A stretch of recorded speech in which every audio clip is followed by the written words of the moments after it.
नमस्कार साथियों, आज हम हिंदी साहित्य के अति महत्वपूर्ण प्रश्नों का भाग 3 शुरू करने जा रहे हैं। पहला प्रश्न है, कुशल लाभ कौन थे? ए. नाथ संप्रदाय के कवि, बी. ढोला मारूरा दोहा के रचयिता, सी. एक जैन कवि, डी. सिद्ध संप्रदाय के कवि।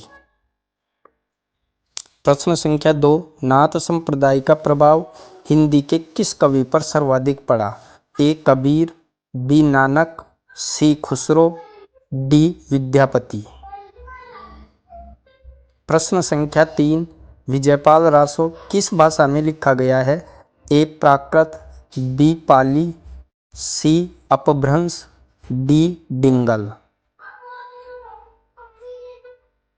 प्रश्न संख्या 4, निम्न रासो काव्य ग्रंथों को उनके रचयिताओं से सुमेलित कीजिए। एक तरफ रासो काव्य, दूसरी तरफ उनके रचयिता है। आप इनको सुमेलित करने का प्रयास करें। इनमें से कौन सा विद्वान रासो को अर्ध प्रमाणिक रचना मानता है? ए. आचार्य रामचंद्र शुक्ल, बी. मोतीलाल मेनारिया, सी. हजारी प्रसाद द्विवेदी, डी. कविराज श्यामल दास। प्रश्न संख्या 6, यह गद्य मात्र है, मूल शब्द नहीं। आचार्य रामचंद्र शुक्ल की यह टिप्पणी किस रासो काव्य के लिए है? पृथ्वीराज रासो, खुमान रासो, बीसलदेव रासो या फिर परमाल रासो। प्रश्न संख्या 7, जलहण कौन था?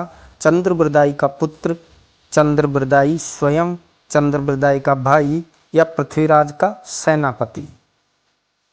प्रश्न संख्या 8, रासक छंद में कितनी मात्राएं होती है? ए. 19, बी. 29, सी. 39 और डी. 49। साथियों, ये आदिकालीन साहित्य की महत्वपूर्ण श्रृंखला चल रही है। प्रश्न संख्या 9, पृथ्वीराज रासो का सर्वाधिक विवादित पक्ष कौन सा माना गया है? प्रबंधात्मकता, ऐतिहासिकता, चरित्रांकन, भाषिक संरचना। आप इन प्रश्नों को नोट करें। अमीर खुसरो का जीवन काल क्या है? ये भी बहुत महत्वपूर्ण प्रश्न है। साथियों, आप अपना स्कोर कमेंट बॉक्स में ज़रूर डालें, इससे हमें मोटिवेशन मिलता है। धन्यवाद।